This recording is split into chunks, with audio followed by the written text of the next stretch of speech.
¿Qué tal, amigos? ¿Cómo están? ¿Qué tal, doctor Fernando Cubilla Moro?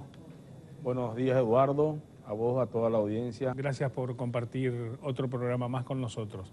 Vamos a comenzar situando a la gente en una otitis. ¿Qué es una otitis? Una otitis es toda inflamación de alguna de las partes del oído. El oído tiene, cuando contemos con el apoyo de imágenes, tiene tres partes fundamentales, que es el oído externo, allí está la flechita, en el oído externo. Tenemos el oído medio, que es toda la membrana timpánica de los heces-cilios, y un poquito más hacia adentro del cráneo tenemos el oído interno. Cualquiera de estas partes se inflama y hablamos de una otitis. ¿Por qué se producen las otitis? Bueno, hay múltiples factores. Tenemos el factor viral, el factor bacteriano, el factor irritativo y en esta época del año sobre todo tenemos una alta demanda de pacientes que acuden con dolor intenso de oído y es lo que se llama otitis externa, que es el componente, la primera porción del oído, ¿verdad? Empezando desde el pabellón auricular y el canal auditivo. Cuando hablas de otitis externa, me gustaría situarme en el papel que juega el agua en esta época del año, ¿sí? Porque todos los días te bañas, pero no tenés ningún inconveniente. Pero en esta época del año los chicos no solamente se bañan en el baño y la gente mayor, sino que apelan piscina, arroyos, ríos, lugares donde refrescarse, mar. Exacto. ¿Qué papel juega la otitis y el agua? Bueno, esta es una época, en realidad durante todo el año vemos estos casos, porque inclusive al bañarse en la ducha, las mujeres al ir a la peluquería suelen mojar el oído y producirse las inflamaciones en el conducto auditivo. Lo que ahora vemos con más frecuencia son las que se llaman otitis del nadador u otitis de pileta en la jerga común, y el agua es un factor, sobre todo las de las piletas, por los componentes químicos que tiene para su tratamiento el agua, es un factor fundamental. En la etiopatogenia de las otitis de esta temporada, es la otitis del verano por excelencia, donde generalmente nosotros tenemos el mal hábito de hurgar el oído con hebillitas, con tapitas de bolígrafo, inclusive con los cotonetes. Los cotonetes están contraindicados, el uso de cotonetes es absolutamente contraindicado, lastimosamente es de venta libre en farmacia y en cualquier supermercado o despensa de barrio. Reitérame, es prohibidísimo. Cotonete es prohibidísimo, es absolutamente contraindicado porque la piel del oído, la piel del conducto auditivo externo es una piel muy fina, muy delgada, muy susceptible al trauma, y esa piel, al tener pequeño microtrauma, se moja la piel y esta porción del oído, que es el canal auditivo externo, se inflama con facilidad, desencadenando el cuadro de otitis, que inicialmente es irritativa y posteriormente tiene un alto grado, una alta frecuencia de sobreinfectarse. ¿Cuáles son los síntomas que motivan la consulta en la otitis externa, ¿no? Motivada por el tema del agua? El síntoma por excelencia, motivo del 100% de las consultas, es el dolor intensísimo del oído. Generalmente el paciente llora de dolor, y eso sin exagerar, llora de dolor. Al paciente no se le puede tocar siquiera el pabellón auricular, no puede acostarse sobre ese lado, y posteriormente, dejado a su libre evolución o automedicado el paciente, puede comenzar a supurar el oído, primero con una secreción acuosa y posteriormente se transforma en secreción purulenta. Eso es signo de sobreinfección. ¿Tiene alguna complicación o algún compromiso, algún otro órgano con el tema de la otitis también? Por ejemplo, la garganta, la nariz y demás. En su fase incipiente, en sus inicios, es solamente una patología localizada al canal auditivo, inclusive puede al pabellón auricular, ¿sí? Posteriormente, si eso se deja a su evolución, muchos casos se complican, se sobreinfectan y se producen las adenopatías, los ganglios inflamados. Allí ya estamos entrando en otra etapa de la patología y con otro abordaje terapéutico. ¿Cursan con fiebre, doctor? Pueden cursar con fiebre al aparecer las adenopatías. Insisto, allí estamos entrando en otra etapa, en una complicación de la patología, y allí ya hay que utilizar medicación por vía oral muchas veces también, porque inicialmente esta otitis se tratan solamente en forma tópica con tratamientos locales bajo la estricta vigilancia del personal capacitado, del personal de la salud capacitado para eso, que sería el médico otorrinolaringólogo. Me vino a la mente, me recuerdo ahora que tiene que ver con el tema muy poco porque es una otitis, pero es la otitis del bebé, que son aquellos bebés que acostados la mamá le da la mamadera y producen una otitis justamente porque... Explícale un poco a la audiencia. Se llama otitis del lactante. Y si me das el apoyo de imagen, te muestro esa es la diferencia. La otitis externa es en esta parte, que es el canal auditivo externo. Esto que vemos acá es el tímpano, donde está la flechita. Detrás del tímpano vemos la caja timpánica.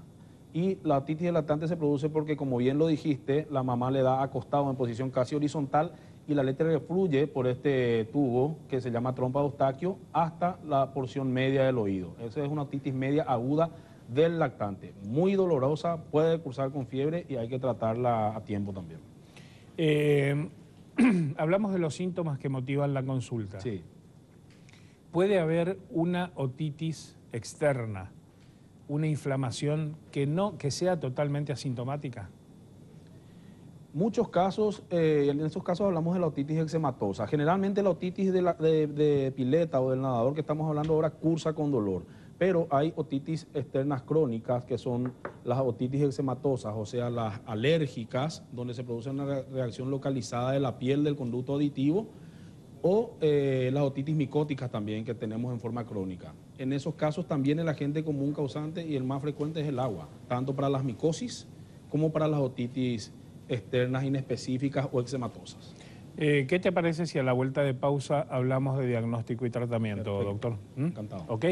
Vamos a ir a la primera pausa y a cumplir con este consejo comercial que en 30 segundos retornamos el diálogo con el doctor Cubilla.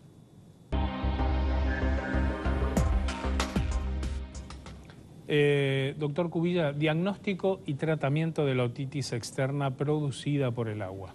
Sí, el diagnóstico es de preferencia clínico. Como dije hace un tiempo, el paciente acude con dolor intenso, generalmente cuando son criaturas, porque también es de los adultos este problema, pero cuando son criaturas la mamá viene refiriendo desesperada a la consulta que el chico no durmió en toda la noche, dolor intenso de oído. Uno lo examina al paciente, ve generalmente edematizado el conducto, inclusive el pabellón auricular muchas veces, y al tocar el oído del paciente ya pega un salto el niño o el paciente, aunque sea adulto, y se hace el diagnóstico clínico. Posteriormente hacemos la otoscopía, corroboramos el diagnóstico. Muchas veces está totalmente obturado el orificio de entrada del conducto auditivo. Acá nosotros vemos la oreja, esto puede estar inflamado el pabellón, pero el orificio de entrada está totalmente obturado. Y allí nosotros hacemos el diagnóstico clínico de preferencia, ¿sí? Donde tenemos que tener mucho cuidado es cuando un paciente tiene antecedentes de diabetes, donde hablamos de otitis externa maligna, ¿sí? Es una otitis causada por el factor desencadenante común, pero el germen en juego es otro que generalmente es la pseudomonas y el tratamiento es totalmente distinto, inclusive con compromiso vital del paciente. Si hablamos de pacientes diabéticos o inmunosuprimidos, con VIH o algún tratamiento que baje las defensas. Bueno, el diagnóstico una vez hecho, nosotros tenemos que tomar las medidas de rigor. No sé si ya te puedo hablar del tratamiento. Sí, por favor. Generalmente en sus fases iniciales el tratamiento es eminentemente tópico.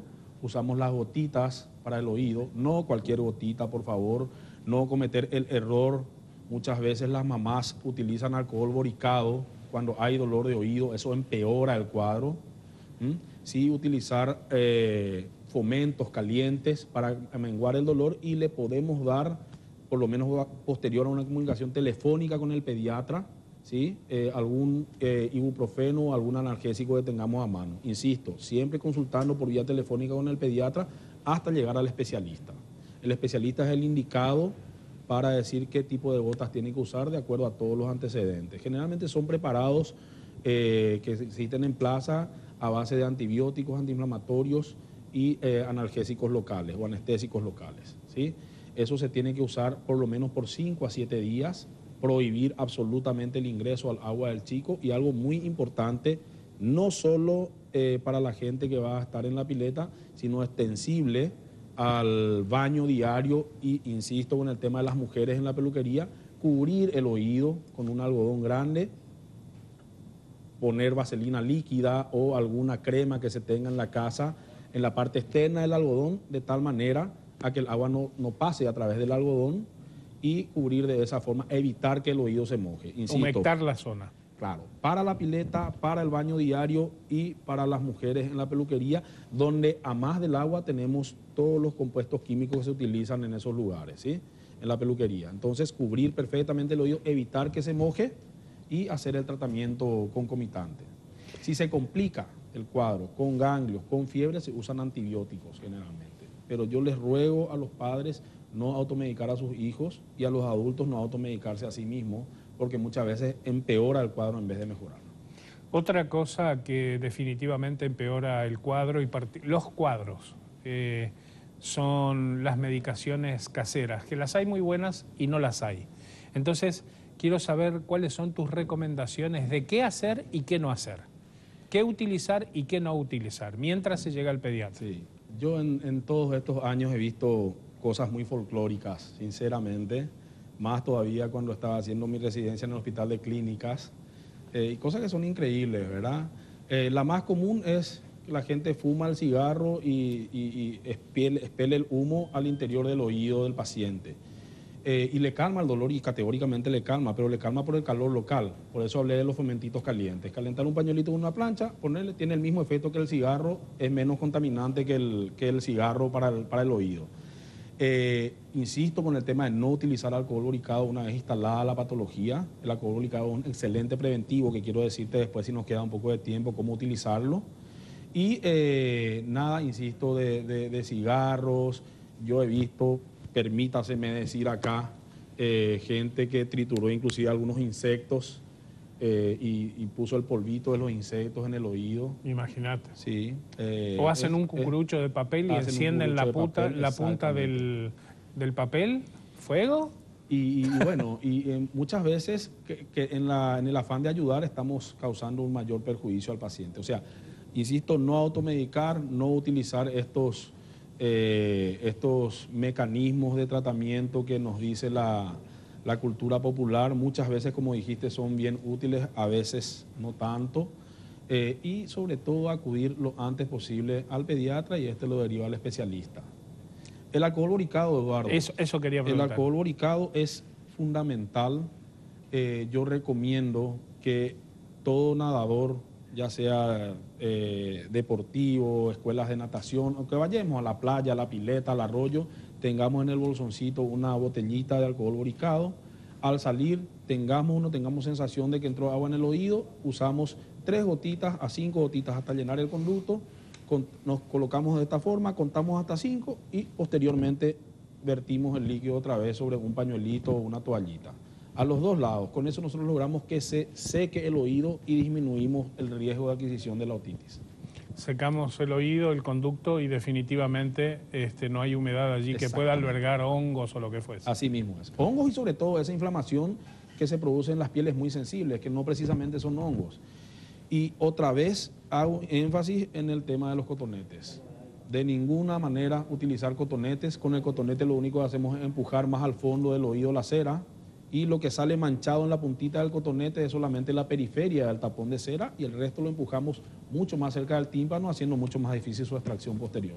Fernando, quiero agradecerte por haber iniciado este ciclo con nosotros nuevamente. Es un placer recibirte aquí y bueno, siempre la presencia del doctor Fernando Cubilla es importante para la didáctica en la especialidad. Y a las órdenes para cuando ustedes quieran. Vamos a esta pequeña pausa y retornamos. Bueno, espero que hayas tomado nota de los consejos con respecto a las otitis, qué hacer y qué no hacer. Ya sabes, cotonetes no.